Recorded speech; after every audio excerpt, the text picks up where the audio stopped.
இயேசுவின் நாமத்தில் உங்கள் அனைவருக்கும் என் வாழ்த்துக்களை தெரிவித்துக் கொள்கிறேன். நாம மரித்த உடனே எங்க போவோம் அப்படிங்கிற டாபிக் தான் நம்ம பேசிட்டு இருந்தோம். அப்ப நிறைய கேள்விகள் எழுப்பப்பட்டது. அந்த கேள்விகளுக்கெல்லாம் விடை சொல்லணும் அப்படிங்கிறத நாம பார்த்தோம்.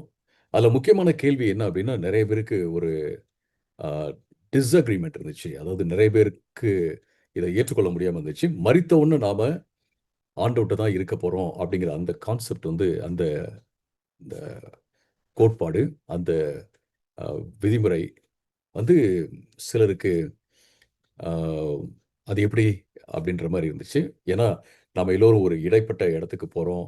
அங்க ஆத்தும உறக்கம், நித்திரை அப்படின்னு ஒண்ணு இருக்கும். அதுக்கப்புறம் தான் நம்ம பரலோகத்துக்கு போவோம் அப்படிங்கிற மாரியான அ காரியங்கள கேட்டிருந்ததுனாலயோ என்னமோ தெரியல. அந்த மாரி ஒரு டவுட் இருந்துச்சு. ஸோ, மொத இன்னைக்கு இன்னும் பல கேள்விகள எழுப்புனாங்க.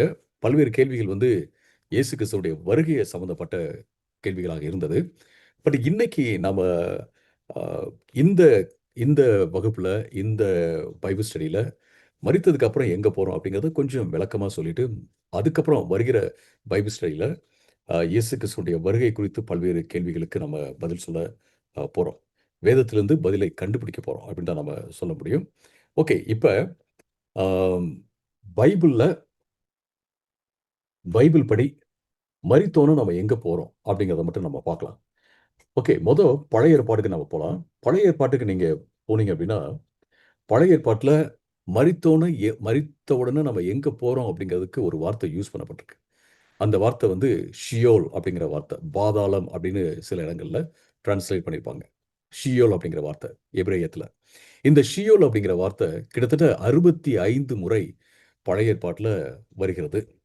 ஆம், இந்த வார்த்தைக்கு அர்த்தம் என்ன அப்படிங்கிறத பார்க்கிறது ரொம்ப ரொம்ப முக்கியமான ஒரு காரியம். நம்ம பழைய ஏற்பாட்டுல இந்த வார்த்தைக்கு அர்த்தம் என்ன அப்படின்னு பார்க்கும்போது, பொதுவாக இந்த வார்த்தைக்கு பாதாளம் அல்லது கல்லறை, அ புதைக்கப்படுகின்ற அந்த இடம் அப்படின்ற அர்த்தம் தான் வருகிறது. ஆனா, பைபிள்ல இருக்கிற பல்வேறு கருத்துக்கள் நாளடைவுல அ வெவ்வேறு கருத்துக்களை அ உள்வாங்கிக் கொண்டது. அதாவது அந்த கருத்துகள் உருமாற்றம் அடைந்தது அப்படின்னு நம்ம சொல்லலாம். பட் நீங்க பழைய ஏற்பாட மட்டும் வச்சு நீங்க பார்த்தீங்க அப்படின்னா, அ நம்ம மரித்தோன நம்ம எங்க போவோம்? இந்த இடைப்பட்ட காலத்தில எங்க போவோம்? அப்படின்றத பத்திலாம் நெறைய தகவல்லாம் கிடையவே கிடையாது. இருக்கிற தகவல் ரொம்ப ரொம்ப கம்மி. முக்கியமா இந்த வார்த்தை பிரயோகத்த வச்சு தான் சிலர்லாம் போதனையே உருவாக்குறாங்க. பட் என்ன நடந்துச்சு அப்படின்னா, பழைய ஏற்பாடுக்கும், புதிய ஏற்பாடுக்கும் இடைப்பட்ட காலத்தில வந்த யூத இலக்கியங்கள்ல இத பத்தி இன்னும் கொஞ்சம் விவரங்களோட அ பேச ஆரம்பிச்சாங்க. ஃபார் எக்ஸாம்பிள் நீங்க 1 ஏனோக்கு 22வது அதிகாரத்துல 1லிருந்து 14 வரைக்கும். 1 ஈனாக் சாப்டர் 22 அண்ட் வெர்சஸ் 1-14 நீங்க பார்த்தீங்க அப்படின்னா, இந்த ஷியோல் அப்படிங்கிற அந்த இடத்த பல்வேறு பகுதிகளாக பிரிச்சு வச்சிருக்காங்க. சில பகுதிகள் அ நீதிமான்களுக்காக, சில பகுதிகள் பாவம் செய்தவர்களுக்காக அப்படின்னு சொல்லிட்டு அவங்க எழுத ஆரம்பிச்சாங்க. ஸோ இந்த கருத்துக்கள் எல்லாம் அப்படியே யூத மதத்துல பரவ ஆரம்பிச்சுச்சு. மக்களும் என்ன செஞ்சாங்க அப்படின்னா, இந்த மாரி கம்பார்ட்மெண்ட்ஸ் ஷியோல் அப்படிங்கிற இடத்துல கம்பார்ட்மெண்ட்ஸ் இருக்கிறதாக கருத ஆரம்பிச்சாங்க. பட் நீங்க பழைய ஏற்பாட மட்டும் வச்சு நீங்க பார்த்தீங்க அப்படின்னா, பழைய ஏற்பாடுல கம்பார்ட்மெண்ட்ஸ் இருக்கிறதாகவே தெரியவே இல்ல. எங்கேயுமே ஷியோல் அதாவது பாதாளம் அப்படிங்கிற இடத்துல நீதிமான்களுக்குன்னு ஒரு இடம் அப்படின்ட்டோ, அல்லது துன்மார்க்கர்களுக்குன்னு ஒரு இடம் அப்படின்ட்டு இல்ல அப்படிங்கிறத பார்க்குறோம். அதேபோல நீங்க இந்த பாதாளத்துல 2 இடம் இருக்கோ, அல்லது பல்வேறு ரீஜியன்ஸ் இருக்கோ, பகுதிகள் இருக்கு அப்படின்னு சொல்லிட்டு, புதிய ஏற்பாட்லயும் அத ஆமோதித்து எங்கேயும் வேத புஸ்தகம் பேசல. ஸோ, அ இப்படி இருக்கின்ற இந்த நேரத்துல, அ நாம பழைய ஏற்பாட்ல மட்டும் நம்ம பார்த்தோம் அப்படின்னம்னா, இந்த ஷியோல் அப்படிங்கிற வார்த்தைக்கு என்ன அர்த்தம் அப்படிங்கிறத பார்க்கிறது ரொம்ப முக்கியமான ஒரு காரியம். சரி, இப்ப இந்த ஷியோல் அப்படிங்கிற வார்த்தைய நம்ம யூத இலக்கியங்கள், அ அதாவது பழைய ஏற்பாடுக்கும், புதிய ஏற்பாடுக்கும் இடைப்பட்ட காலத்துல வந்த யூத இலக்கியங்கள், அதெல்லாம் நம்ம பார்க்காம, பழைய ஏற்பாட மட்டும் நம்ம பார்த்தோம் அப்படின்னம்னா, இது ஷியோல் அப்படிங்கிறது ஒரு பிசிக்கல் கிரேவ்ன்னு சொல்லலாம். ஒரு அ இடம் சார்ந்த ஒரு கல்லறை அப்படின்னு நம்ம சொல்லலாம். ஆம், இந்த கல்லறை, பாதாளம், புதைக்கப்படுறது இப்படி நாம பேசலாம். இந்த ஷியோல் அப்படிங்கிறது ஒரு ப்ராப்பர் நேமா யூஸ் பண்ணப்பட்டிருக்கிறத நம்ம அ நம்ம பார்க்கலாம். ப்ராப்பர் நேமா, இதுக்கு வந்து ஆர்டிக்கிள் அதெல்லாம் கிடையாது. ஒரு ப்ராப்பர் நேமா. அப்படின்னா ஒரு பாதாளம் வந்து ஒரு ஒரு ஆள போல பாவிக்கப்பட்டு எழுதப்பட்டிருக்கு. அது பாதாளம் விழுங்குகிறது, பாதாளத்துக்குள்ள மனுஷன் போறான் அப்படிங்கிறது, எல்லாம் நம்ம அந்த கல்லறைக்கு தான் போறோம் அப்படிங்கிறது வந்து ஒரு பாதாளம் அப்படிங்கிறது ஒரு ஒரு மனுஷன போல பாவிக்கப்பட்டு எழுதப்பட்டிருக்கிறத நம்ம பார்க்குறோம். பட் இது எல்லாமே எத குறிக்குது அப்படின்னு கேட்டீங்கன்னா, நிச்சயமாக ஆம், அதாவது ஒரு கல்லறை அப்படிங்கிறத குறிக்கிறதுன்னு சொல்லி நம்ம பார்க்குறோம். அது மட்டுமல்ல, இந்த பாதாளத்துக்கு தான் எல்லாருமே போறாங்க. அதாவது அ நீதிமான்களும் அங்க தான் போறாங்க. ஆம் அ துன்மார்க்கர்களும் அங்க தான் போற மாரி தான் பழைய ஏற்பாட்டுல இருக்குது. அப்ப இதுல வந்து 2 கம்பார்ட்மெண்ட்ஸ் இருக்கிறதா நாம யோசிக்கலாம். அதாவது இப்ப 2 பேரும் ஒரே இடத்துல போனா 2 பேரும் ஒரே இடத்துல இருப்பாங்களா? அப்படின்னு யோசித்து, இந்த மாரி கம்பார்ட்மெண்ட்ஸ் இருக்கிறதாக நாம என்ன செய்யலாம்? ஒரு கருத்த உருவாக்கம் செய்யலாம். அதுபோல தான் கருத்துக்கள் வந்து உருவாக்கப்பட்டிருக்கு அப்படின்னு நம்ம சொல்லலாம்.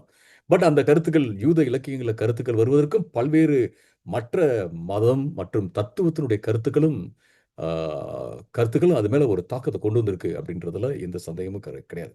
ஃபார் எக்ஸாம்பிள் பிளேட்டோ அவருடைய தத்துவங்கள் இதெல்லாம் கூட என்னது அ அந்த கருத்துக்கள் மேல ஒரு தாக்கத்த கொண்டு வந்திருக்கு அப்படிங்கிறதுல எந்த சந்தேகமும் இல்ல. ஓகே. இப்ப இந்த ஷியோல் அப்படிங்கிறது பழைய ஏற்பாடுல ஒரு பெரிய பிராட் ரேஞ்ச் ஆஃப் மீனிங் அதுக்கு இருக்கு. அதாவது ஒரு பெரிய பரந்த ஒரு அர்த்தம் இருக்கிறதுன்னு சொல்லி பார்க்குறோம். ஒரு இடத்துல பார்த்தீங்க அப்படின்னா, அது வந்து கல்லறை அப்படின்னு இருக்கு. ஒரு இடத்துல பார்த்தீங்கன்னா, அ அதாவது மரணத்தின் பக்கத்துல அது வந்து மரணமாகவே அ பாவிக்கப்பட்டிருக்கிறது. ஒரு மரணத்தின் பக்கத்துல போறதுக்கு ஷீயோல் பக்கத்துல ஒருத்தர் போறாரு அப்படின்னு சொல்லிட்டு கூட சொல்றத நம்ம பார்க்குறோம். அதுதான் துன்மார்க்கர்கள் இருக்கும் இடமும் அப்படின்னு சொல்லி போட்டிருக்கிறத நம்ம பார்க்குறோம். அப்ப அ ஷியோலுக்கு போறத யாரும் விருப்பப்படுவாங்களா? அப்டின்னா, இல்ல. ஷியோல் அப்படிங்கிறது வந்து ஒரு அ பயத்தை உருவாக்கும் ஒரு இடம். மரணங்கிறதே வந்து ஒரு எதிராளி அப்படிங்கிறத நம்ம பார்க்குறோம் இல்லைங்களா? ஸோ, பயத்தை உருவாக்கும் இடம். நம்ம இந்த உலகத்த விட்டு பிரிஞ்சு போறோம். இன்னொரு ஒரு உலகத்துக்கு போறோம் அப்படிங்கிறத அ சொல்லும் ஒரு காரியமாக இருக்கிறது அப்படிங்கிறத நம்ம பார்க்குறோம். ஃபார் எக்ஸாம்பிள் அ பல்வேறு நீதிமான்கள் நம்ம பார்க்குற அ நீதிமான்கள் அ கூட என்ன சொல்லியிருக்காங்கன்னா பாதாளத்துக்கு தான் போயிருக்காங்க. ஃபார் எக்ஸாம்பிள் அ யாக்கோப நம்ம எடுத்துக்கலாம். யாக்கோபு வந்து பாதாளத்துக்கு போறத குறித்து அ யோசேப்பு வந்து அழுவத நம்ம பார்க்கலாம். அ நான் அத அத வாசிக்கிறேன் உங்களுக்கு. ஆதியாகமம் 37 ஆதியாகமம் 37ல 35வது வசனம். ஆதியாகமம் 37, 35ல அவருடைய குமாரர், குமாரத்திகள் எல்லாரும் அவனுக்கு ஆறுதல் சொல்ல வந்து நின்றார்கள். ஆனாலும் அவன் ஆறுதலுக்கு இடம் கொடாமல், நான் துக்கத்தோடே என் குமாரனிடத்தில் பாதாளத்தில் இறங்குவேன் என்றான். இவ்விதமாய் அவனுடைய தகப்பன் அவனுக்காக அழுது கொண்டிருந்தான் அப்படின்னு பார்க்கிறோம். யாக்கோபு வந்து ஆ இ இந்த இடத்துல வந்து சாரி யாக்கோபு அதைக் கண்டு 33ல வாசிக்கிறேன். யாக்கோபு அதைக் கண்டு, இது என் குமாரன் அங்கி. அ யோசேப்புக்காக இந்த இடத்துல புலம்புவத நம்ம பார்க்கிறோம். யாக்கோபு வந்து அ யோசேப்புக்காக புலம்பி தான் வந்து பாதாளத்துல இறங்குவேன், துக்கத்தோட போவேன் அப்படின்னு சொல்றத நம்ம பார்க்கிறோம். ஸோ பாதாளத்தில் அப்படிங்கிற வார்த்தைய வந்து அவர் யூஸ் பண்றாரு. அது எத எத அர்த்தப்படுத்தி பேசுறாரு அப்படின்னா, கல்லறைக்கு போறேன் அப்படிங்கிறத பத்தி அவரு பேசுறாரு. அப்ப வந்து பார்த்தீங்கன்னா, இது வந்து நரகம், இது வந்து அ வ அதாவது பாதாளத்துல நரகம்னு ஒரு இடம் இருக்கு. அப்புறம் அ ஒ நீதிமான்கள்லாம் இருக்கிற ஒரு இடம் இருக்கு. அப்படின்ற மாரியான தாட்ஸ் வந்து சிந்தனைகள், கருத்துக்கள் வந்து இங்க பழைய ஏற்பாட்டுல இல்ல அப்படிங்கிறத நம்ம பார்க்கிறோம். நீதிமான்கள் அ பத்தி வேதவசனம் என்ன சொல்லுது அப்படின்னா, நீதிமான்கள் வந்து வாழ்வார்கள் அப்படின்னு சொல்லி போட்டிருக்கு. நீங்க உதாரணத்துக்கு அ எசேக்கியேல் 18வது அதிகாரத்த வாசிச்சு பார்த்தீங்க அப்படின்னா, நீதிமான்கள் வந்து வாழ்வார்கள், துன்மார்க்கர்கள் சாகவே சாவார்கள் அப்படிங்கிறத நம்ம பார்க்கிறோம். அப்ப இந்த அதாவது பழைய ஏற்பாட்டுல வந்து இந்த இடைப்பட்ட காலத்துல மரித்தோன நாம எங்க போய் இருப்போம் அப்படிங்கிறத குறித்து அதிகமா பேசுறத விட ஆ ஒரு மனுஷனுடைய டெஸ்டினி, மனுஷனுடைய எதிர்காலம் ஒரு தொலைநோக்கோட எப்படி இருக்கும் அப்படிங்கிறத பத்தி சொல்லுது. தொலைநோக்கோட ஒரு மனுஷனுடைய எதிர்காலம் எப்படி இருக்கும் அப்படின்னா, ஒரு மனுஷன் நீதிமானா இருந்தா அவன் பிழைக்கவே பிழைப்பான். அதாவது ஆண்டவரோட இருப்பான். ஏன்னா நீதி ஆ நித்திய வாழ்வு என்பது ஆண்டவரோட உறவுல இருக்கும் ஒரு வாழ்வு. ஸோ ஆண்டவரோட இருப்பான். ஆம். ஒரு துன்மார்க்கன் எப்படி இருப்பான் அப்படின்னா, அவன் சாகவே சாவான் அப்படின்னு இருக்கு. எசேக்கியேல் 18வது அதிகாரத்த வச்சு தான் பேசுறேன். சாகவே சாவான். அப்பன்னா அவன் என்ன செய்வான்? அவன் அழிந்து போவான் அல்லது ஆண்டவர் இல்லாத ஒரு வாழ்க்கையை வாழ்வான் அப்படிங்கிறத தான் நம்ம பார்க்கிறோம். ஸோ, இந்த concept of living forever, ஆண்டவரோட வாழ்கிற, என்றென்றைக்கும் வாழ்கிற அந்த கான்செப்ட் வந்து பழைய ஏற்பாட்டில் இருக்கு. அதுலயும் உயிர்த்தெழுதல் அப்படிங்கிற அந்த ஒரு அர்த்தமும் உள்ளடங்கி இருக்கு அப்படிங்கிறது தான் நான் முன்வைக்கிறேன். ஸோ இந்த மாதிரி விஷயங்கள்லாம் இருக்கு. ஒரே ஒரு வசனத்தை மட்டும் நான் வாசிச்சு பழைய ஏற்பாட்டில் என்ன சொல்லுது அப்படிங்கிறத நான் முடிச்சிடுறேன். அதுக்கப்புறம் நம்ம புதிய ஏற்பாட்டுக்கு போவோம். ஏன்னா புதிய ஏற்பாட்டில் நம்ம மரித்ததுக்கு அப்புறம் எங்க போவோம் அப்படிங்கிறது குறித்த கருத்துக்கள் வந்து இன்னும் கொஞ்சம் தெளிவாக இருக்கு. பழைய ஏற்பாடை காட்டிலும் தெளிவாக இருக்கு அப்படின்னு நம்ம சொல்லலாம். பழைய ஏற்பாட்டில் உங்களுக்காக நான் தானியேல் புஸ்தகத்தில் தானியேல் 12:2 நான் வாசிக்கிறேன். தானியேல் 12:2 பூமியின் தூளிலே நித்திரை பண்ணுகிறவர்களாகிய அநேகரில் சிலர் நித்திய ஜீவனுக்கும் சிலர் நித்திய நிந்தைக்கும் இகழ்ச்சிக்கும் விழித்து எழும்புவார்கள். ஸோ இந்த வசனம் பார்த்தீங்கன்னா உறக்கம் என்பதை நித்திரை பண்ணுகிறவர்களாகிய அப்படிங்கிறது வந்து நித்திரை அப்படிங்கிறத ஒரு மெட்டபாரிக்கல் எக்ஸ்பிரஷனா, ஒரு உருவக வார்த்தையாக மரித்தவர்களுக்காக பயன்படுத்தப்படுகிறது. உருவகம் அப்படின்னு சொல்லும்போது லிட்ரலா அவங்க வந்து எல்லாம் தூங்குறாங்க அப்படின்னு நம்ம சொல்ல முடியாது. பட் உருவகமாக நம்ம பேசுறோம். தூங்குகிறார்கள் அப்படின்னு சொல்லிட்டு நம்ம பேசுவோம். அப்படி தூங்குகிறவர்கள், உறங்குகிறவர்கள், நித்திரை அடைந்திருக்கிறவர்கள் அல்லது மரித்தவர்கள், எழுத்தின்படி சொல்லப்போனா மரித்தவர்கள். ஒரு சிலர் வந்து நித்திய ஜீவனுக்காக எழும்புவாங்க, ஒரு சிலர் வந்து நித்திய நிந்தைக்காக எழும்புவாங்க அப்படின்னு சொல்றத பார்க்கிறோம். அப்ப இந்த வசனத்துல மரித்தல் என்பது நித்திரையாக உருவக ரீதியில சொல்லப்பட்டிருக்கு.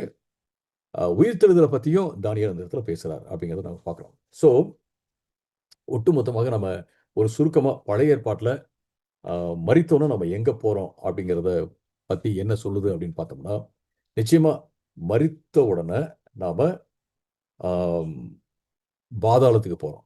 அப்படின்னா கல்லறைக்கு போறோம். அந்த கல்லறைக்கு போகும்போது என்ன பார்க்கிறோம் அப்படின்னா, மரித்தவர்கள்ல நீதிமான்கள் வந்து என்றென்றைக்கும் வாழ்வார்கள். அவங்க ஆண்டவரோட இருப்பாங்க. பட் நீதியற்றவர்கள், துன்மார்க்கர்கள் அவர்கள் சாகவே சாவார்கள். அப்படின்னா ஆண்டவர் இல்லாத ஒரு வாழ்க்கைய அவங்க வாழ்க்கையில இருப்பாங்க. இந்த இடைப்பட்ட காலத்துல அவங்க ஆண்டவர் இல்லாத ஒரு நிலையில இருப்பாங்க. ஸோ ஆண்டவர் இருக்கிற இடம் வந்து சந்தோஷமா இருக்கும். ஆண்டவர் இல்லாத இடம் வந்து துக்கமாக இருக்கும். ஆண்டவர் இருக்கிற இடம் வந்து நீதிமான்களுக்கு கிடைச்ச ஒரு ஒரு ஈவு, ஒரு ரிவார்டு, பலன் அப்படின்னு நம்ம சொல்லலாம். அங்க வந்து ஆண்டவர் இல்லாத தண்டனைக்குரிய இடம், ஒரு இருட்டின் இடம், துக்கத்தின் இடம் வந்து துன்மார்க்கர்களுக்கு, துன்மார்க்கத்துல இருந்து மரித்தவங்க, கடவுள் இல்லாம, தேவன் இல்லாம மரித்தவர்களுக்கு ஒரு தண்டனையான ஒரு இடம் அப்படின்னு நம்ம சொல்லலாம். ஸோ இது மட்டும் தான் இப்ப பழைய ஏற்பாடுல சொல்லப்பட்டிருக்கிறத நம்ம பார்க்கிறோம். ஸோ இத தாண்டி நாம கெஸ் பண்ணலாம். அப்புறம் யூத இலக்கியங்கள் இருக்கு இல்லைங்களா? பழைய ஏற்பாடு மற்றும் புதிய ஏற்பாடுக்கு இடைப்பட்ட காலத்துல எழுதப்பட்ட பல்வேறு புஸ்தகங்கள்ல இருந்து நம்ம இப்படி, அப்படி இருந்துச்சு அப்படின்னு சொல்லலாம். அந்த கருத்துக்கள வந்து நாம புதிய ஏற்பாட்டிலயும் திணிச்சு, புதிய ஏற்பாட்டில இப்படி பாக்குது, புதிய ஏற்பாட்டில இப்படி இருக்கு அப்படின்னு நம்ம சொல்லலாம். பட் அதையெல்லாம் நான் செய்ய வேண்டாம்னு தான் நான் நினைக்கிறேன். அதையெல்லாம் செய்ய வேண்டாம்னு தான் நான் நினைக்கிறேன். ஏன்னா, அப்படி செய்வதன் மூலமாக என்ன நடக்கும் அப்படின்னா, நம்ம ரொம்ப தெளிவா வேத புஸ்தகத்துல சொல்லப்பட்டது, நாம அது வந்து கரைஞ்சு போயிருது. அது அது வந்து அ ஏன்னா இது மறைந்து போய் விடுகிறது அப்படின்னு சொல்லி பார்க்கிறோம். இப்ப ஆண்டவர் வந்து இப்ப இந்த மனசுல நம்ம இத வைத்துக் கொள்ள வேண்டும். ஆண்டவர் வந்து ஏன் மரித்தோன நம்ம எங்க போறோம் அப்படிங்கிறத கொஞ்சமா சொல்லி, ஒண்ணு துன்மார்க்கர்கள் என்ன செய்வாங்க? துக்கமான கடவுள் இல்லாத ஒரு இடத்துக்கு போவாங்க. மரித்தவர்கள் சந்தோஷமான தேவனோட வாழும் ஒரு இடத்துக்கு போவாங்க. அப்படின்றத மட்டும் சொல்லி, ஃபோக்கஸ் எல்லாம் வந்து அ மீண்டும் உயிர்த்தெழுவோம். ஆண்டவரோடு என்றென்றைக்கு இருப்போம். அப்படிங்கிறத ஏன் வேத புஸ்தகம் சொல்லுது அப்படின்னு நம்ம கேள்வி கேட்டோம் அப்படின்னோம்னா, ஆண்டவருடைய ஞானத்த தான் கேள்வி கேட்கிற மாரி இருக்கும். அப்ப இப்படிதான் நம்ம புரிஞ்சுக்கணும். அ ஆண்டவர் வந்து இத தான் எம்பசைஸ் பண்ண விருப்பப்படுறார். இத தான் வந்து ஆண்டவர் சொல்ல விருப்பப்படுறார். அப்படின்னு நம்ம புரிஞ்சுக்கிறது ரொம்ப நல்லது. அப்ப பல்வேறு கேள்விகள எழுப்பி நம்ம டிஸ்கஸ் பண்ணலாமா? நிச்சயமா டிஸ்கஸ் பண்ணலாம். பட் அந்த கேள்விகளுக்கான விடைகளை இதுதான் அப்படின்னு நம்ம பின் பண்ணிடக்கூடாது. இதுதான் அப்படின்னு சொல்லிட்டு நம்ம சொல்லி விடுவது வேதத்துக்கு முரண்பாடாக இருக்கிறதுக்கு வாய்ப்பு இருக்கிறது அப்படிங்கிறத தான் நான் சொல்றேன். ஓகே. இப்ப நம்ம புதிய ஏற்பாடு என்ன சொல்லுது அப்படிங்கிறத நம்ம பார்க்கலாம். புதிய ஏற்பாடு என்ன சொல்லுது அப்படின்னா, புதிய ஏற்பாடுல இந்த இன்டர்மீடியேட் ஸ்டேட்ன்னு இருக்குல்ல, அந்த வார்த்தையே இல்ல. அதாவது இடைப்பட்ட காலத்துல எங்க இருப்போம் அப்படிங்கிறத குறித்த ஒரு டிஸ்கஷன் வந்து இந்த வார்த்தையை பிரயோகித்து இல்லை அப்படிங்கிறத பார்க்குறோம். பட் நம்ம மரித்தோன்னு எங்கே போவோம் அப்படிங்கிறது குறித்து வேத புத்தகம் சொல்லுதா அப்படின்னா நிச்சயமாக சொல்லுகிறது, புதிய ஏற்பாடு சொல்லுகிறது அப்படின்னு தான் நம்ம பார்க்கலாம். ஃபார் எக்ஸாம்பிள் நீங்கள் லூக்கா 16வது அதிகாரத்தில் 19லேருந்து 31 வரைக்கும் வாசிக்கும் போது, லூக்கா 16 19லேருந்து 31 வரைக்கும் நீங்க வாசிக்கும் போது, அங்க ஐஸ்வர்யவான் மற்றும் லாசரு இவங்களுடைய சம்பவத்தை நீங்க பார்க்குறீங்க. அவங்களுடைய கதைன்னு சொல்லலாம், உவமைன்னு சொல்லலாம், அல்லது உண்மையாலும் நடந்த சம்பவம் அப்படின்னு சொல்லிட்டு சிலர் வாதம் செய்கிறார்கள். நான் வந்து இத வந்து ஒரு உவமை அப்படியாக தான் நான் எடுத்துக்கொள்றேன். பல வேத பண்டிதர்கள் இப்படிதான் எடுத்துக்கிறாங்க. இத உவமையாக எடுத்துக்கொள்கிறார்கள். ஆனா உவமை அப்படின்னு எடுத்துக்கொண்டாலும், இந்த உவமையில இருக்கிற சில கருத்துகள் வந்து உண்மை அப்படின்றது தான் உண்மைன்னு நம்ம எடுத்துக்கொள்ளலாம். அல்லது மக்கள் மத்தியில இருந்த ஒரு அதாவது பரவலாக இருந்த மக்கள் வந்து நம்பின காரியங்கள் அப்படின்றத தான் சொல்லலாம். பட் மக்கள் நம்பின அந்த காரியத்த இயேசு கிறிஸ்து இந்த இடத்துல அந்த கதையில சேர்த்து சொல்வதனால, இயேசு அந்த மக்கள் நம்பின காரியத்த ஆ மறுக்கல அப்படின்னு நாம என்ன செய்யலாம்? எடுத்துக்கொள்ளலாம். ஓகே. ஸோ இந்த இந்த ஆ ரீசனிங்கோட நாம இந்த சம்பவத்த நம்ம பார்க்கலாம். இந்த உவமைய நம்ம பார்க்கலாம் அல்லது சம்பவத்த பார்க்கலாம். 2 பேருமே பார்த்தீங்கன்னா, இந்த ஐஸ்வர்யவானும் இந்த சம்பவத்துல 2 பேருமே கான்ஷியஸா தான் இருக்கிறாங்க. ஒருத்தர் வந்து தேவன் இல்லாத ஒரு இடத்துல இருக்கிறாரு. அழுகையும் பற்கடிப்புமான ஒரு இடத்துல இருக்காரு. இன்னொருத்தர் வந்து ஆபிரகாமுடைய மடியில இருக்கிறாரு. அப்படிங்கிறத நம்ம பார்க்கிறோம். பட் 2 பேருமே கான்ஷியஸா இருக்காங்க. அவங்க 2 பேருக்குமே என்ன நடக்குது அப்படிங்கிறது தெரியாது. ஆபிரகாம் மடியில இருக்கிற அந்த லாசரு வந்து ஆறுதல் படுத்தப்படுகிறார். ஆனா இந்த ஐஸ்வர்யவான் வந்து ஆ அழுகையும் பற்கடிப்புமான ஒரு துன்பமான ஒரு நிந்தையான ஒரு இடத்துல இருக்கிறத நம்ம பார்க்கிறோம். ஆனா இந்த ஐஸ்வர்யவான பார்த்து "நீ நெனச்சு பாரு. நீ எப்படி இருந்தன்னு நெனச்சு பாரு" அப்படின்னு சொல்றத பார்க்கிறோம். இந்த ஐஸ்வர்யவானும் பேசுறத நம்ம பார்க்கிறோம். அப்ப என்ன புரிஞ்சுக்க முடியுது அப்படின்னா, ஆம் நம்ம மரித்து எங்கு போறோமோ அந்த இடத்துல நாம பேச முடியும், யோசிக்க முடியும் அப்படிங்கிறத நம்ம பார்க்கிறோம். கான்ஷியஸ்னஸ் நமக்கு அந்த உணர்வு அப்படிங்கிறது, அறிவுங்கிறது அந்த இடத்துல இருக்கு அப்படிங்கிறத நம்ம புரிஞ்சுக்கிறோம். அதேபோல வெளிப்படுத்தின விசேஷம் 6வது அதிகாரம் 9, 10 அதுல நீங்க வாசிச்சீங்க அப்படின்னா, இரத்த சாட்சியாக மரித்தவர்கள் பரலோகத்துல அ மரித்த பின்பு ஒரு இடத்துல இருக்காங்களே வச்சுக்கோமே. ஸோ மரித்த பின்பு எங்க இருக்கிறாங்களோ, அந்த இடத்துல அவங்க ஆண்டவர நோக்கி கதர்றாங்க. கான்ஷியஸ்னஸோட, உணர்வோட, அறிவோட, அப்புறம் என்ன நடந்துச்சு அப்படிங்கிறத நெனச்சு பார்த்து, அவங்க வந்து ஆண்டவர்ட்ட பேசுறத நம்ம பார்க்கிறோம். அது மட்டுமல்ல, 1 கொரிந்தியர் 5வது அதிகாரம் 8வது வசனம். 1 கொரிந்தியர் 2 கொரிந்தியர் 5வது அதிகாரம் 8வது வசனத்துல 2 கொரிந்தியர் 5வது அதிகாரம் 8வது வசனத்துல, நாம் தைரியமாகவே இருந்து, இந்த தேகத்தை விட்டு குடிபோகவும், கர்த்தரிடத்தில் குடியிருக்கவும் அதிகமாய் விரும்புகிறோம். ஸோ இந்த தேகத்த விட்டு நாம குடிபெயர்ந்து போகும்போது, கர்த்தரோட குடியிருப்போம், கர்த்தரோட வாழ்வோம் அப்படிங்கிறத இந்த இடத்துல பவுல் சொல்றத நம்ம பார்க்கிறோம். அதேபோல பிலிப்பியர் பிலிப்பியர் 1வது அதிகாரம் 23வது வசனத்துல பிலிப்பியர் 1:23 ஏனெனில் இவ்விரண்டினாலும் நான் நெருக்கப்படுகிறேன். தேகத்தை விட்டு பிரிந்து கிறிஸ்துவுடனே கூட இருக்க எனக்கு ஆசை உண்டு. அது அதிக நன்மையா இருக்கும். சோ இங்க பவுல் சொல்ற கருத்து என்ன அப்படின்னா, தேகத்த விட்டு நாம பிரிஞ்சு போகும்போது, கர்த்தரோட நாம இருப்போம் அப்படிங்கிறத அவர் வைக்கிறார். சோ இந்த இடத்துல இந்த வசனங்கள் எல்லாம் வைத்து நாம முடிவா என்ன சொல்லலாம் அப்படின்னா, நாம இந்த தேகத்தை விட்டு பிரிந்து போகும்போது, மரித்து இன்னொரு கட்டத்துக்கு போகும்போது, அங்க நாம உணர்வோட தான் இருப்போம். அறிவு இருக்கும். நெனைக்க முடியும். ஈவன் பேச முடியும். தர்க்க ரீதியா கூட பேச முடியும். அதாவது லாஜிக்கா ரீசனிங் சொல்றீங்களா நீங்க அ லாசர் அனுப்பிச்சீங்கன்னா, அ என்னுடைய உறவினர்கள்லாம் கேட்டு அ நல்லவங்களா மாறுவாங்க அப்படின்னு சொல்றான் இல்லைங்களா? ஸோ நாம ரீசனிங்கும் பண்ண முடியும். அதேபோல நீதிமான்கள் வந்து ஆண்டவரோட ஐக்கியத்துல இருப்பாங்க. துன்மார்க்கர்கள் ஆண்டவர் இல்லாம சாகுறவங்க, அவங்க என்ன செய்வாங்க? அம் அழுகையும் பற்கடிப்புமான இடத்துல இருப்பாங்க. அப்படின்னு சொல்லிட்டு நாம கன்க்ளூட் பண்ணலாம். ஓகே. பட் நம்ம மரித்த உடனே எங்க போறோம் அப்படின்னா, இந்த இந்த வசனங்களின் அடிப்படையில் மரித்த உடனே ஆண்டவருக்குள்ள மறிக்கிறவங்க ஆண்டவரோட இருப்பாங்க. அதுக்கு ஒரு நம்ம பேர் வைக்காட்டினாலும் ஒன்றும் பிரச்சனை இல்லை, ஆண்டவரோட இருப்பாங்க. மரித்த, அதாவது ஆண்டவர் இல்லாமல் மறிக்கிறவங்க ஒரு அழுகையும் பற்கடிப்புமான ஒரு இடத்துக்கு போவாங்க. ஒரு துக்கமான, ஒரு சந்தோஷம் இல்லாத ஒரு இடத்துக்கு போவாங்க அப்படின்னு நம்ம வச்சுக்கலாம். பட் இருந்தாலும் ஒரு சிலர் என்ன விசுவாசிக்கிறாங்க அப்படின்னா, நாம வந்து ஒரு நித்திரையான ஒரு சூழலுக்கு போயிருவோம், ஆத்தும நித்திரைக்குள்ள நம்ம போயிருவோம் அப்படின்ட்டு அவங்க சொல்றாங்க.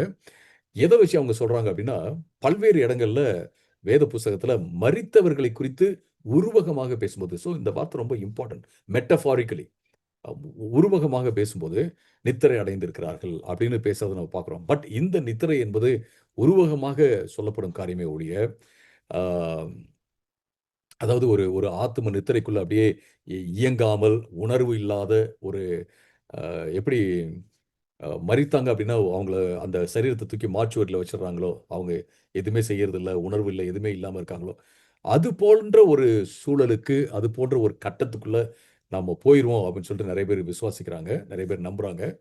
பட் அந்த மாதிரி வேத புஸ்தகத்துல எங்கேயுமே இல்லை. நித்திரை அப்படிங்கிற வார்த்தை வந்து உருவகமாக பயன்படுத்தப்பட்டிருக்கிறது அப்படிங்கிறது நீங்க பார்க்கலாம். ரைட். அடுத்தது, அப்ப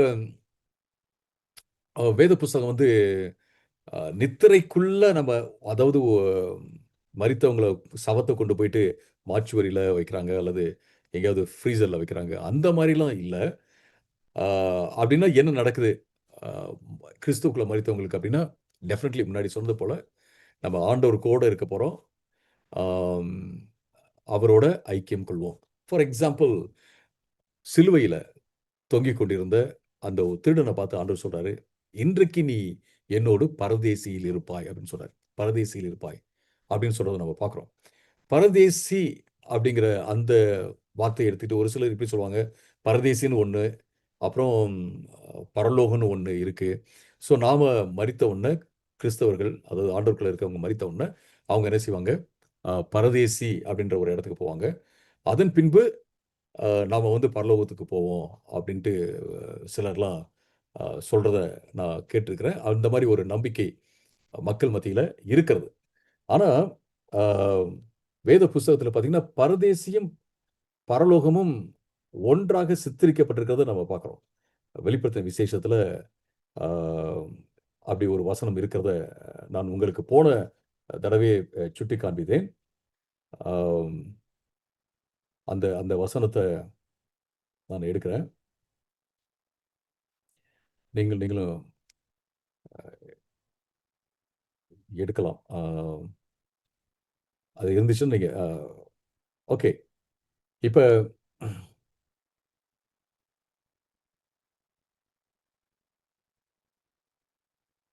வெளிப்படுத்தின விசேஷம் 2:7 நீங்க பார்த்தீங்க அப்படின்னா, வெளிப்படுத்தின விசேஷம் 2:7 ஆம், இங்க சொல்லப்பட்டிருக்கு.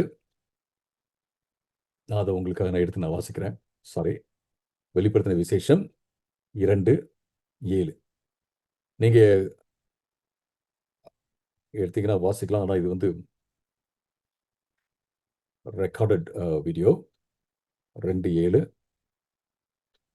ஆவியானவர் சபைகளுக்கு சொல்லுகிறதை காதுள்ளவன் கேட்க கடவன். ஜெயம் கொள்ளுகிறவன் எவனோ தேவனுடைய அவனுக்கு தேவனுடைய பரதீசியின் பாரடைஸா, பரதீசின் மத்தியில் இருக்கிற ஜீவ விருட்சத்தின் கனியை புசிக்க கொடுப்பேன் என்று எழுது. இங்க இருக்கிற இந்த பரதேசி அப்படிங்கிறது வந்து பரலோகத்தை குறித்து குறித்து தான் பேசுது.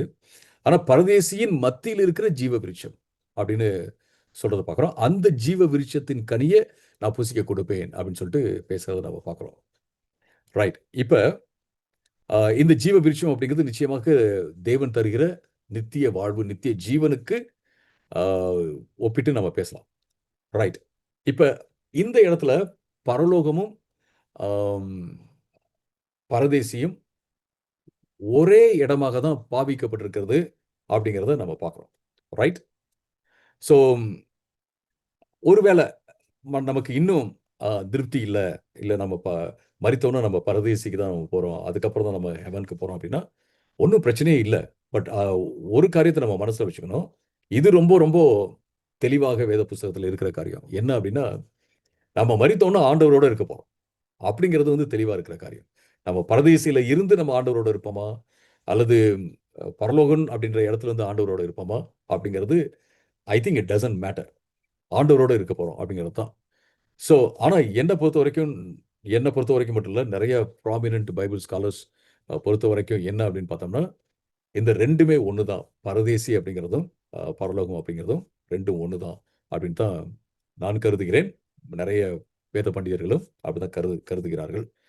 பட் இதை தாண்டி நமக்கு இப்படி மட்டும் நம்ம சொல்லிடக்கூடாது. என்ன அப்படின்னா, நாம மரித்தோன்னா ஒரு ஒரு நித்திரை நிலைக்கு நம்ம போயிருவோம். நம்ம அப்படியே ஒண்ணுமே அசைவில்லாம, அப்புறம் கான்ஷியஸ்னஸ் இல்லாம, உணர்வு இல்லாம, அறிவில்லாத ஒரு நிலைக்கு போயிருவோம் அப்படின்னு சொல்லிட்டு சொல்றாங்க.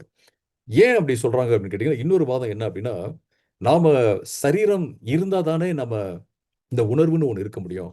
சரீரத்த நம்ம இங்க விட்டோம்னா எப்படி உணர்வுன்னு ஒண்ணு இருக்க முடியும்? அப்படின்ட்டு சிலர் சொல்றாங்க.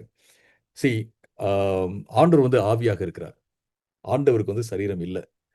அவர் ஆவியாக இருக்கிறார். ஆனா அவர் வந்து சந்தோஷப்பட முடியும், துக்கம் அடைய முடியும், கோவப்பட முடியும். ஆ இப்படி அவருக்கும் உணர்வுகள் இருக்கு இல்லைங்களா? ஸோ அதே போல தான் நாமும் சரீரம் இல்லாட்டினாலும் உணர்வுள்ளவர்களாக நாம இருப்போம். சரி, இன்னொரு விதத்துல சொல்லப்போனா, சரீரம் இல்லாவிட்டாலும் பெர்சனாலிட்டின்னு இருக்குல்ல, அத நம்ம இழக்க போறது கிடையாது.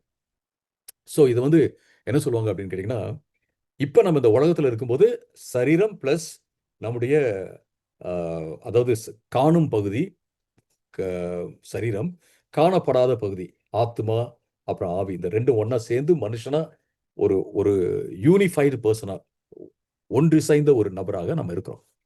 பட் இங்க சரீரத்த விட்ட உடனே இந்த இம்மெட்டீரியல் பார்ட் அல்லது இன்விசிபிள் பார்ட் இருக்குல்ல, அதாவது ஆவி, ஆத்மா இந்த 2ம் சேர்ந்து என்ன செய்யும்? அது உயிரோட தான் இருக்கும். அது கான்ஷியஸா தான் இருக்கும். உணர்வோட தான் இருக்கும். அது எங்கேயும் போய் தூங்க போறதெல்லாம் கிடையாது. 2 பேருக்குமே, நீதிமான்களுக்கும் சரி, அ துன்மார்க்கர்களுக்கும் சரி, கிறிஸ்துவில் மரிக்கிறவர்களுக்கும் சரி, கிறிஸ்து இல்லாம மரிக்கிறவங்களுக்கும் சரி, 2 பேருக்குமே வந்து உணர்வோட தான் இருக்கும். நம்ம உணர்வோட தான் இருக்க போறோம். அந்த பெர்சனாலிட்டி அங்கேயும் இருக்க போது. சரீரத்தோட இருந்து ஒரு பெர்சனாலிட்டி இருக்கு. சரீரம் இல்லாமலும் அந்த பெர்சனாலிட்டி தொடரும். மீண்டுமாக நம்ம உயிர் தெழும்போது அந்த சரீரம் எந்த சரீரத்த நம்ம இழந்தோமோ, அந்த சரீரம் வந்து நமக்கு வேறு ஒரு நிலையில கிடைக்கும். அதாவது மகிமையான ஒரு சரீரமாக கிடைக்கும். இத வந்து நம்ம தொடர்ந்து பார்க்கும்போது, உயிர்த்தெழுதல பத்தி நம்ம பேசும்போது என்ன செய்யலாம்? நம்ம அத பார்க்கலாம். ரைட். இப்ப இந்த விஷயத்த மட்டும் நம்ம மனசுல வச்சுக்கிறது ரொம்ப ரொம்ப இம்பார்ட்டன்ட்டான ஒரு விஷயம். சரி, இப்ப நம்ம இத பத்தி நம்ம யோசிச்சுட்டே இருக்கிறதா, இது நம்ம மரித்தோன எங்க போவோம் அப்படின்னா, தேவையே இல்ல. இது எல்லாமே ஆண்டவருடைய கரத்துல இருக்கு. ஆண்டவர் வந்து இத குறித்து பார்த்துக்கொள்வார். எந்த விதமான சந்தேகமும் இல்ல. சரி, இப்ப மரித்ததுக்கு அப்புறம் இந்த இன்டர்மீடியேட் இடம்ன்னு இருக்காங்கல்ல, அதுல வந்து பார்த்தீங்கன்னா, ஒரு சிலர் என்ன சொல்லுவாங்க அப்டின்னா, நம்ம உத்தரிக்கிற ஸ்தலத்துக்கு நம்ம போவோம். அங்க போயிட்டு நம்ம மனஸ்தாபப்பட்டு, பாவத்துக்கு மனஸ்தாபப்பட்டு, மனம் திரும்புவதற்கான ஒரு இடம் இருக்கு அப்டின்னு சொல்லிட்டு சிலர் சொல்லுவாங்க. இத குறித்து நம்ம டீட்டெயில் விவரத்தோட நம்ம அடுத்த கிளாஸ்ல நம்ம பார்க்கலாம். பட் இங்க நம்ம சொல்றது என்ன அப்டின்னு கேட்டீங்கன்னா, நிச்சயமாக அப்படிப்பட்ட ஒரு இடம் இருக்கிறதாக வேத புஸ்தகத்துல இல்ல. பட் பல்வேறு வசனங்கள வைத்து அப்படிப்பட்ட ஒரு இடம் இருக்கு, உத்தரிக்கை ஸ்தலம் இருக்கிறது அப்படின்னு பேசுறவங்க, வசனத்துல ஒரு சில வசனங்கள எடுத்தே பேசுவாங்க. என்ன வசனங்கள எடுத்து அவங்க பேசுறாங்க, அ அத எப்படி அவங்க வந்து தப்பா புரிஞ்சுக்கிறாங்க அப்படிங்கிறத நம்ம என்ன செய்யலாம், பார்க்கலாம். பட் இப்போதைக்கு நம்ம அத நம்ம டச் பண்ணல. ரைட்.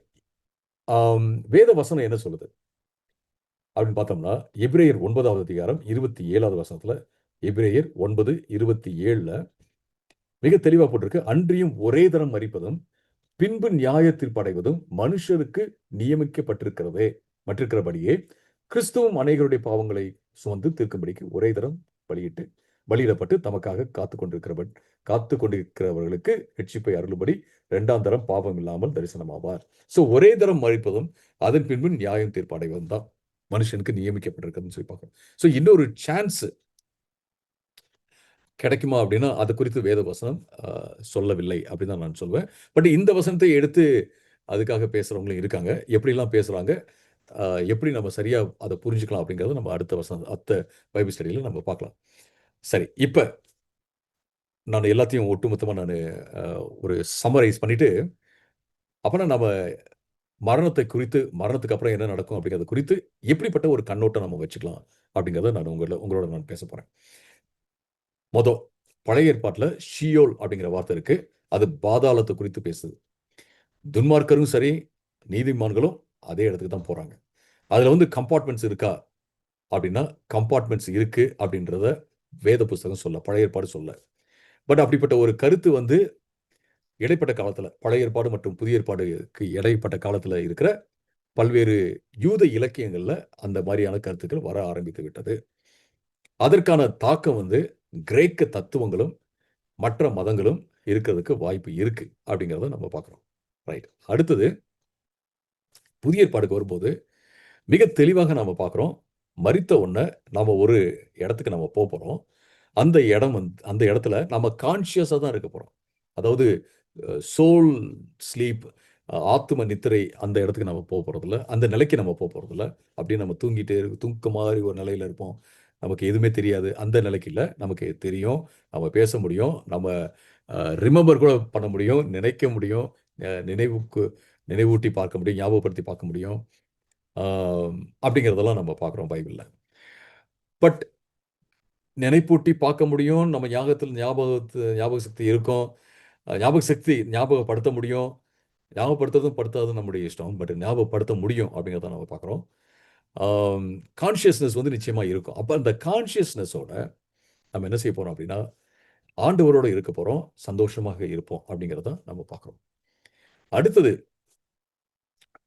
துன்மார்க்கர்கள் சந்தோஷம் இல்லாத ஒரு இடத்துல இருப்பாங்க அப்படிங்கிறத நம்ம பார்க்குறோம். அவங்களும் கான்ஷியஸ்னஸோட தான் இருப்பாங்க.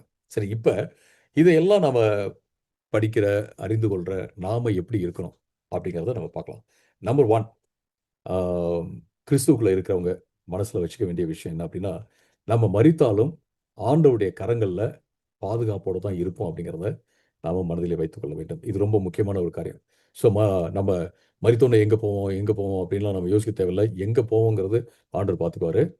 ஆ ஆண்டவரோட தான் நம்ம இருப்போம். அது மட்டும் நமக்கு நிச்சயம் அப்படிங்கிறத மனதிலே வைத்துக் கொள்ள வேண்டும். அதனால இத போட்டு நம்ம ரொம்ப ஆராய்த்து ப ஆராய் ஆராய்ந்து மண்டைய உடைச்சுக்க கூடாது. அ அது மட்டுமல்ல, நெறைய பேரு நானு பரலோகத்துக்கு போனேன், போயிட்டு வந்தேன், இத பார்த்தேன், அத பார்த்தேன் அப்படின்னு சொல்ற விஷயங்கள வாசிச்சு, அவைகளை அ வேத புஸ்தகத்தோட சமப்படுத்தி, அ அந்த கருத்துக்கள நம்ம ஏற்றுக்கொள்ளக்கூடாது. வேத புஸ்தகம் என்ன சொல்லுதோ, அத மட்டும் நாம ஏற்றுக்கொள்வது நலமாக இருக்கும் அப்படின்னு நானு கருதுகிறேன். அ அது அதுதான் நான் மிக மிக ஆணித்தரமாக முன்வைக்கிற ஒரு காரியம். அடுத்தது, நம்ம ஆண்டவருடைய கரத்துல சேஃபா இருக்கிறோம்.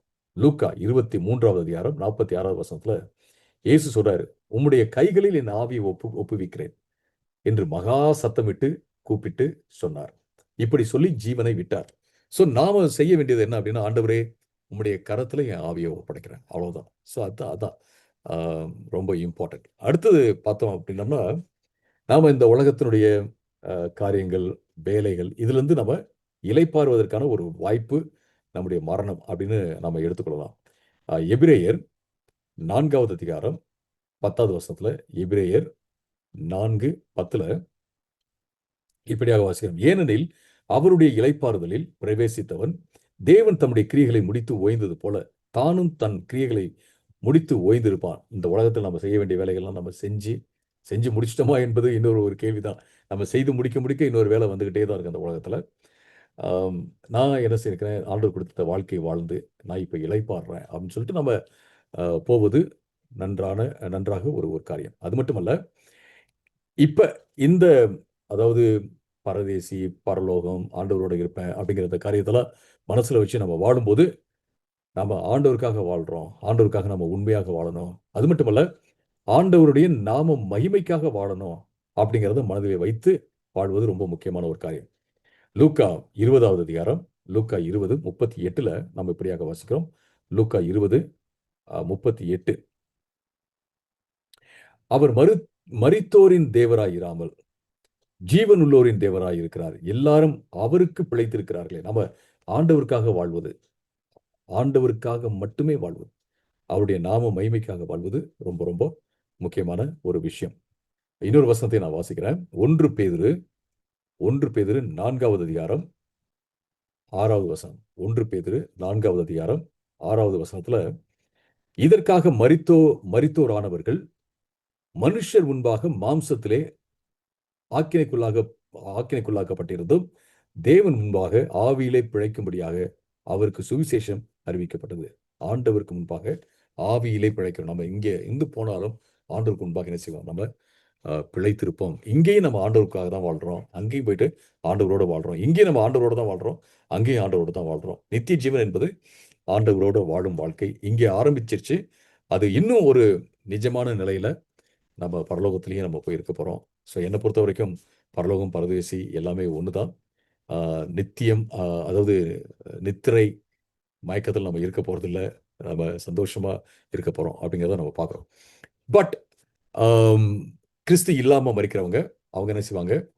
ஆ ஆண்டவர் இல்லாத ஒரு இடத்துல அங்க போயிட்டு அவங்க ஆ துக்கத்துல தான் இருப்பாங்க. ஆண்டவர் இல்லாத இடம் வந்து துக்கமான ஒரு இடம் தான். ஸோ அழுகையும், பற்கடிப்புமான ஒரு இடத்துல அவங்க இருப்பாங்க அப்படிங்கிறத பார்க்குறோம். ஸோ இதெல்லாம் மனசுல வச்சு நம்ம ஒவ்வொரு நாளும் வாழ்வது ரொம்ப இம்பார்ட்டன்ட். பட் இதெல்லாம் நம்ம படிச்சு என்ன பிரயோஜனம் அப்படின்னு ஒரு சிலர் யோசிக்கலாம். இத பத்தி ஏங்க நீங்க யோசிக்கிறீங்க? அப்படின்னு சொல்லலாம். பட் இத பத்தி சிலர் வந்து அப்படியே யோசித்து, யோசித்து, யோசித்து, யோசித்து ஆ இந்த ஹேர் ஸ்பிளிட்டிங்ன்னு சொல்லுவாங்க. அப்படியே ஆ ஒவ்வொரு பிரிவா பார்த்து அப்படி இப்படி இப்படியே பார்த்து உட்காந்து நான் பேசிட்டு இருக்கிறது ஒரு எக்ஸ்ட்ரீம்.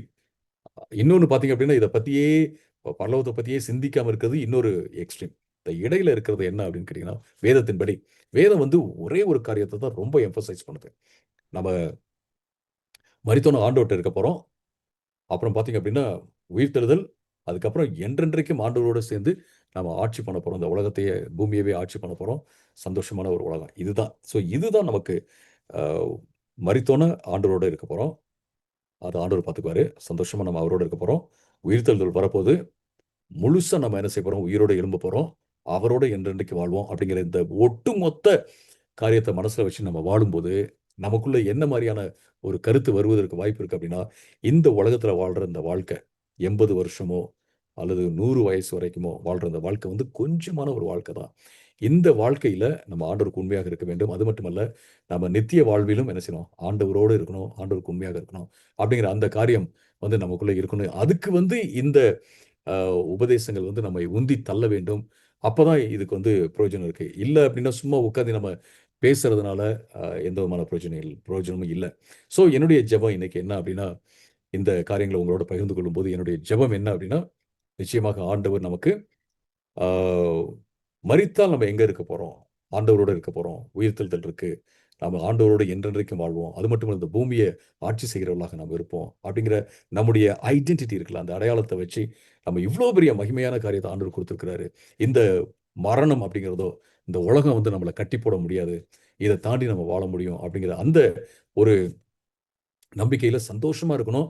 ஆண்டவருக்கு மகிமையோட ஆண்டவருக்கு மகிமை செலுத்துகிற வாழ்க்கை வாழணும். அதுக்கு எந்த காஸ்ட் இருந்தாலும் சரி, நமக்கு இப்போ வருங்காலத்துல எவ்வளவு உபத்திரம் வரப்போகுதுன்னு நமக்கு தெரியாது. ஸோ எவ்வளவு உபத்திரம் வந்தாலும் சரி, நம்முடைய உயிரே அ போகிற நிலையாக இருந்தாலும் சரி, நம்ம இங்க மரித்தால் ஆண்டவரோட இருப்போம். அந்த வாழ்வு தான் ரொம்ப முக்கியமான ஒரு வாழ்வு. அது வந்து நிரந்தரமான ஒரு வாழ்வு. இது வந்து ஒரு தற்காலிகமான இப்போதைக்கு இருக்கிற ஒரு அரேஞ்ச்மென்ட். ஸோ அ நான் வந்து ஆண்டவருக்கு உண்மையா இருக்கணும் அப்படிங்கிற அந்த கருத்தோட நம்ம வாழ்வோம். என்னென்ன வேலையெல்லாம் செய்றோமோ எல்லாத்துலயுமே இந்த கருத்தோடயே நம்ம அந்த வேலைகள்ல ஈடுபடுவோம். கர்த்தர் நிச்சயமாக ஆசீர்வதிப்பார் என்பதுல சந்தேகம் இல்லை.